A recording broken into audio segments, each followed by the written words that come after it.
Me llamo María Eugenia y tengo 64 años, desde que enviudé de Julián, abogado de toda la vida en Toledo.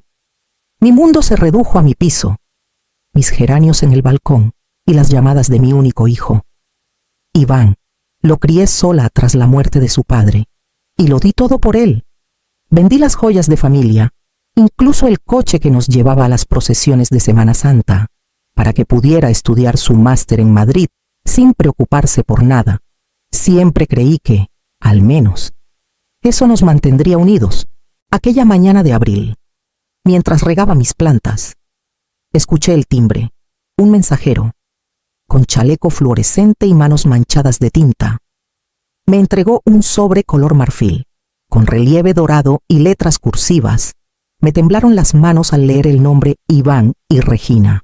La boda. Mi corazón se encogió de una mezcla de orgullo y de algo que no sabía nombrar. Me senté en la mesa de la cocina antes de abrirlo. Dentro, la invitación olía a perfume caro y a papel nuevo. Los bordes dorados parecían brillar bajo la luz de la ventana. Pero entonces vi un detalle que me heló la sangre para confirmar asistencia. No había un teléfono familiar ni un correo electrónico personal. Era un bufete de abogados en Madrid, con el apellido de la familia de Regina grabado en seco. Ni una nota de mi hijo, ni un te quiero, mamá, nada. Solo burocracia. Mientras lo sostenía, escuché la voz del vecino del tercero, don Anselmo, que venía del portal con su bolsa de pan. Vaya. María dijo mirando el sobre en mi mano. ¿Es la boda de tus jefes? Me quedé inmóvil. No corregí nada. Solo esbocé una sonrisa rígida mientras sentía una punzada de vergüenza que me recorrió entera. Cerré la puerta despacio y apoyé la frente en la madera unos segundos. Por primera vez, tuve la sensación de que ya no era parte de la vida de mi propio hijo. Como si me hubieran dejado fuera del marco de una foto familiar. Guardé la invitación en el aparador, junto a la foto de Iván con su toga universitaria. Sus ojos felices me miraban desde un tiempo en que todavía era mío. Respiré hondo y me obligué a poner la tetera en el fuego, intentando que el vapor arrastrara el nudo que me estaba creciendo en la garganta. Sin embargo, una certeza comenzó a instalarse en mi pecho. Algo no estaba bien y, aunque todavía no sabía cómo, tenía que ir a esa boda. El día de la boda amaneció nublado, como si Toledo mismo compartiera mi inquietud. Tomé el tren a Madrid con mi vestido color crema, el único decente que me quedaba tras vender tantas cosas de valor por mi hijo. Me repetí que era suficiente, que el amor de una madre no necesitaba lentejuelas ni perlas. Sin embargo, cuando el taxi me dejó frente al Palacio de Miraflores, sentí que había cruzado a un mundo ajeno. El hotel se alzaba majestuoso entre jardines simétricos, con setos recortados en formas perfectas y fuentes que lanzaban agua al aire como si compitieran con el cielo gris. Avancé por el sendero empedrado, aferrando el bolso contra mi pecho. Mientras un grupo de invitados me observaba, noté cómo sus miradas recorrían mi vestido sencillo y escuché un murmullo que no pudieron contener. Debe de ser la madre del novio. Pobrecita. Mi corazón latió con fuerza. Me forcé a sonreír y seguí caminando hasta el vestíbulo, donde todo brillaba lámparas de cristal, suelos de mármol, alfombras gruesas que amortiguaban los pasos. Entre aquel lujo, me sentí invisible. Vi a Iván entre un grupo de hombres trajeados. Se giró, me vio y se acercó con paso rápido. Su abrazo fue breve y frío, como si temiera que alguien nos mirara demasiado. Mamá, has llegado. Siéntate donde te indiquen. Vale, dijo. Antes de irse a saludar a dos socios de la familia de Regina, un nudo se formó en mi garganta. Seguí las indicaciones de una camarera que, al pasar junto a mí, murmuró casi sin mirarme: la señora madre está en la mesa de servicio. Al fondo, avancé entre mesas decoradas con candelabros y flores exóticas, hasta llegar a un rincón cercano a la puerta lateral. Desde allí, vi claramente cómo los amigos y socios de Regina ocupaban el centro del salón. Iluminados por la luz de las lámparas y rodeados de risas y brindis, yo quedé en la sombra, relegada a la periferia. Como un adorno que estorba pero que nadie se atreve a tirar, me senté. Apreté las manos sobre mi falda y miré hacia el centro, donde Iván sonreía bajo la luz dorada. Rodeado de su nueva familia, sentí que aquella boda no era la de mi hijo, sino el escaparate perfecto para los Pembroke españoles. Tomé la copa de cava que una camarera dejó frente a mí, con la esperanza de que las burbujas calmaran el nudo en mi garganta. Apenas rozó mis labios cuando escuché las primeras cuchilladas disfrazadas de susurros. Pobre muchacho, cargar con esta madre tan provinciana, dijo una de las tías de Regina, con voz dulce y venenosa, sin molestarse en bajar demasiado el tono. Otra mujer, enjollada hasta los codos, se inclinó hacia su acompañante con una risita. ¿Seguro que es la madre? Yo pensé que era la ama de llaves. Sentí un calor repentino en las mejillas. Me quedé inmóvil, con la copa a medio camino, intentando que mi respiración no temblara. A unos metros, vi a Iván conversando con dos socios de su suegro. Alcé la vista buscando apoyo, pero sus ojos evitaron los míos, como si mirar a su madre le recordara algo de lo que quería huir. Fingió no escuchar nada, aunque sé que cada palabra le llegó. Me obligué a tragar el sorbo de cava y sentí el líquido frío bajar como un pedazo de hielo. En ese instante, el peso de los recuerdos cayó sobre mí. Cada madrugada, cosiendo para pagarle los libros de la universidad. Cada joya empeñada para cubrir su matrícula. Cada viaje en tren cargando con cajas de comida casera para que no pasara hambre en Madrid. Todo aquello parecía reducido a nada frente a un salón lleno de gente que me trataba como si estorbara. En mi mente resonó la voz firme de Julián, mi difunto esposo, como si hablara desde el retrato que guardo en mi dormitorio. Nunca permitas que te humillen en tu propia casa, ni en la que ayudaste a construir. Apreté las manos sobre mi falda, conteniendo las lágrimas. Me juré que no me levantaría de aquella mesa, ni me iría antes de que terminara la boda. Si ellos querían borrarme, tendrían que hacerlo mirándome a los ojos.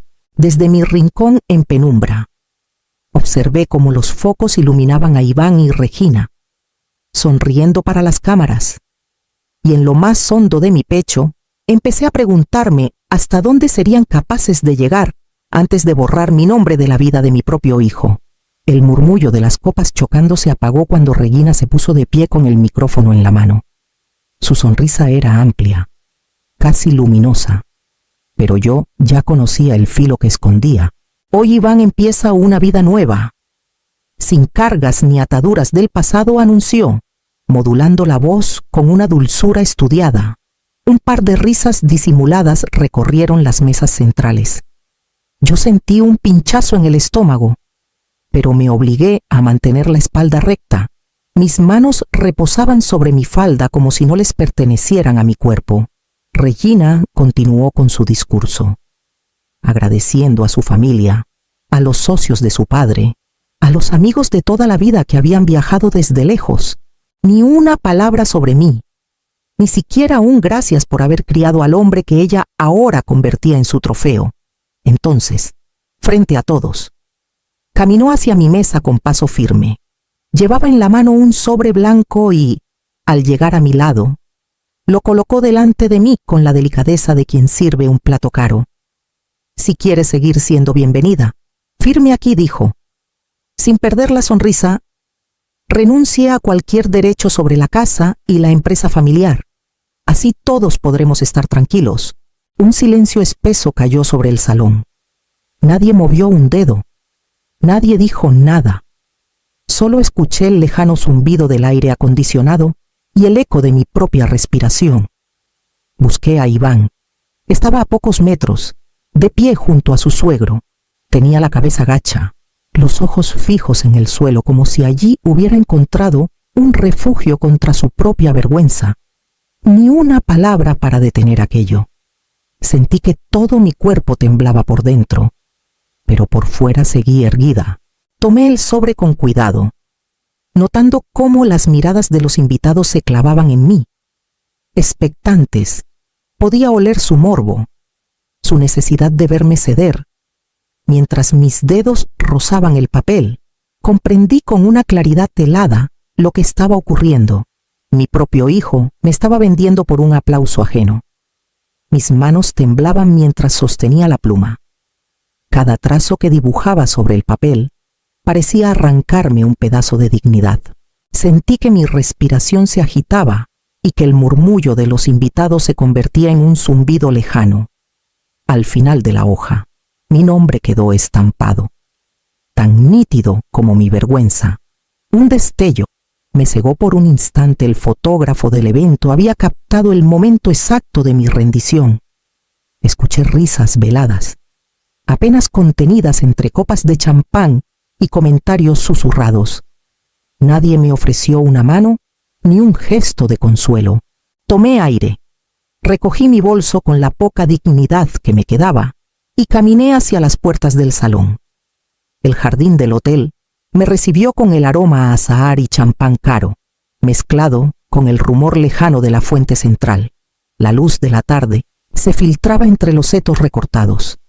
Ajena a la escena de humillación que acababa de dejar atrás, me apoyé en la barandilla de hierro, mirando sin ver, sintiendo que por dentro algo se rompía y algo nuevo empezaba a despertarse. Una camarera joven, con el delantal todavía húmedo, se acercó despacio. «Señora, si yo fuera usted, no lloraría», dijo con una firmeza inesperada. «Ellos no saben con quién se están metiendo». La miré en silencio, incapaz de responder. Sentí un calor distinto en el pecho, una chispa que no era rabia pura, sino una determinación fría. Me limpié los ojos con la punta del pañuelo y enderecé la espalda, mientras el eco de la música llegaba amortiguado desde el salón. Mi mente empezó a hilvanar un plan. No sería inmediato ni ruidoso, pero sería mío. Ellos pensaban que me habían dejado sin nada, que mi firma era el final de mi historia. No sabían que aquel instante de aparente derrota sería el primer paso hacia mi verdadera victoria.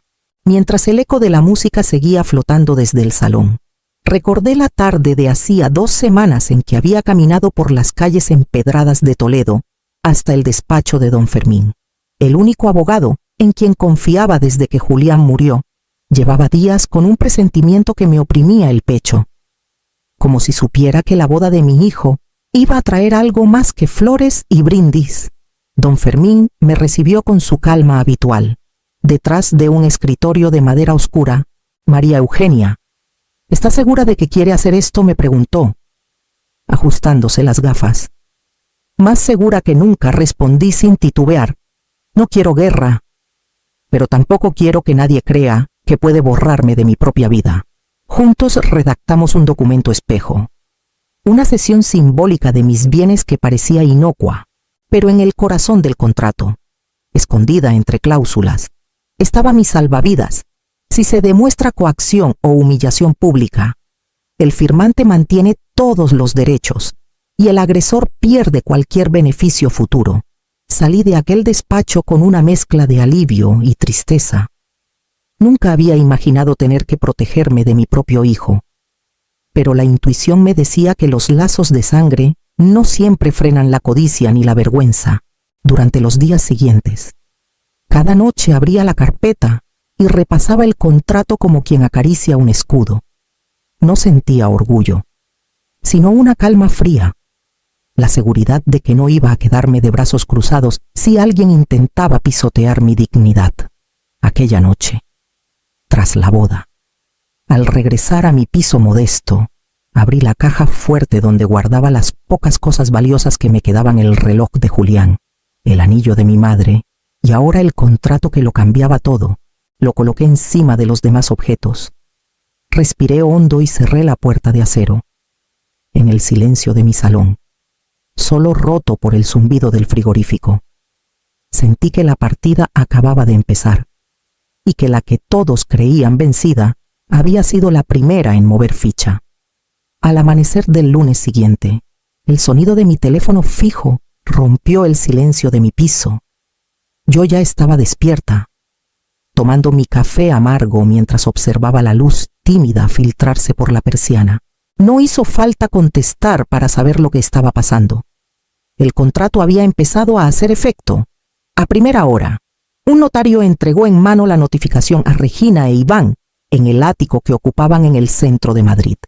Perdían cualquier derecho sobre la casa familiar en Toledo y sobre la pequeña empresa de suministros agrícolas que Julián había fundado. Todo lo que habían creído controlar. Todo lo que pensaban arrancarme con una firma pública.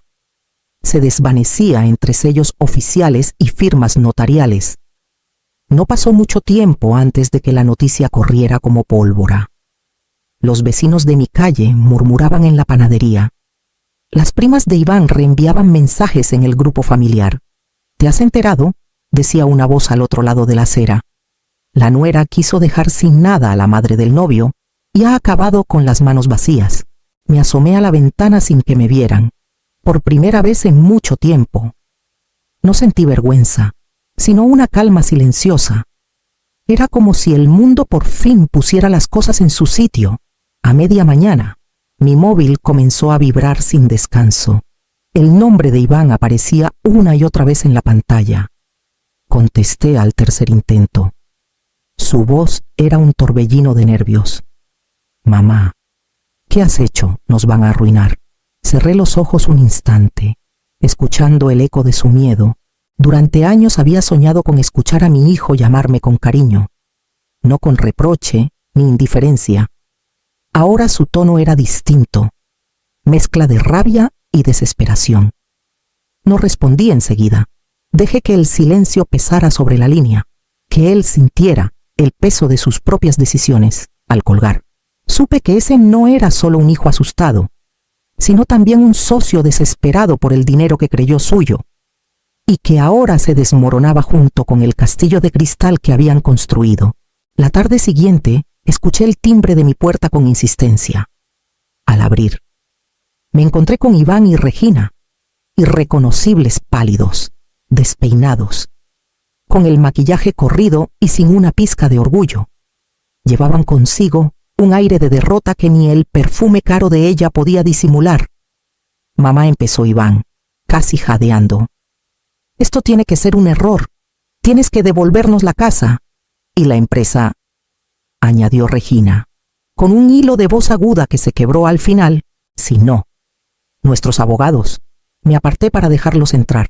Sin decir palabra, avanzaron hasta el salón, mirando alrededor como si pisaran un territorio hostil. Sobre la mesa estaba la carpeta roja que había guardado como un tesoro silencioso. La abrí con calma. Saqué la copia del contrato y la extendí delante de ellos. Aquí está vuestra firma, dije, señalando la última hoja, y aquí, la cláusula que nunca os importó leer. Iván la leyó en silencio, mientras Regina empezaba a gritar palabras sueltas, mezclando insultos y súplicas. Esto es trampa, esto es ilegal, no puedes hacernos esto. La miré con serenidad, sin levantar la voz. Yo firmé, pero no lo que vosotros pensabais. Iván se dejó caer en la silla, tapándose la cara con las manos. Por primera vez vi en sus ojos una vergüenza verdadera, distinta de la ira o la soberbia. Era el reconocimiento de todo lo que había permitido, de cada silencio cómplice que me había herido más que cualquier palabra. Regina se quedó de pie, respirando agitada, mirando alrededor como si el pequeño piso pudiera devorarla. El eco de sus tacones golpeando el suelo se mezclaba con un silencio espeso que llenaba la habitación. Me mantuve firme, apoyada en la mesa, mientras ellos se ahogaban en la evidencia de sus propias decisiones. Podían recuperar otra casa, otra empresa, incluso inventar otra vida, pero recuperar a su madre, eso no estaba en ningún contrato. Y mientras cerraba la carpeta con un clic seco, sentí que el verdadero castigo acababa de empezar, poco después de aquella visita. Decidí cerrar un capítulo de mi vida. Vendí lo que quedaba de la casa grande y me mudé a un pequeño piso en el casco histórico de Toledo, con un balcón que daba a los jardines del Tránsito, donde el verde parecía abrazar las piedras antiguas. Sentí que ese lugar era mío desde el primer amanecer. Llené el balcón de geranios y jazmines, y todas las mañanas me recibía un aroma dulce que parecía decirme que todavía podía empezar de nuevo. Descubrí que hornear bizcochos era un placer silencioso. El olor a mantequilla y canela llenaba la casa, mientras en la radio sonaban coplas antiguas, de esas que mi madre tarareaba cuando yo era niña, por primera vez en años. El tiempo parecía fluir sin heridas. Una tarde de domingo, mientras tomaba café con leche en mi cocina nueva, abrí el periódico. Allí, entre noticias de la ciudad, leí que Regina había vendido varias joyas de su boda para pagar deudas. Sonreí con una calma que no era rencor, solo confirmación de que la vida siempre encuentra su equilibrio. Los vecinos comentaban que Iván evitaba cruzarse con nadie por la vergüenza, y esa imagen me dolió un poco, pero no lo suficiente para empañar mi serenidad. Esa noche, frente al espejo del baño, observé mi propio reflejo. Vi a una mujer con el cabello plateado, los ojos cansados, pero una paz nueva en la mirada. Susurré para mí misma. No firmé una renuncia. Firmé mi libertad al salir al balcón. El aire fresco de Toledo me envolvió. Las luces de la ciudad titilaban como si la vida, por fin, me devolviera un gesto amable.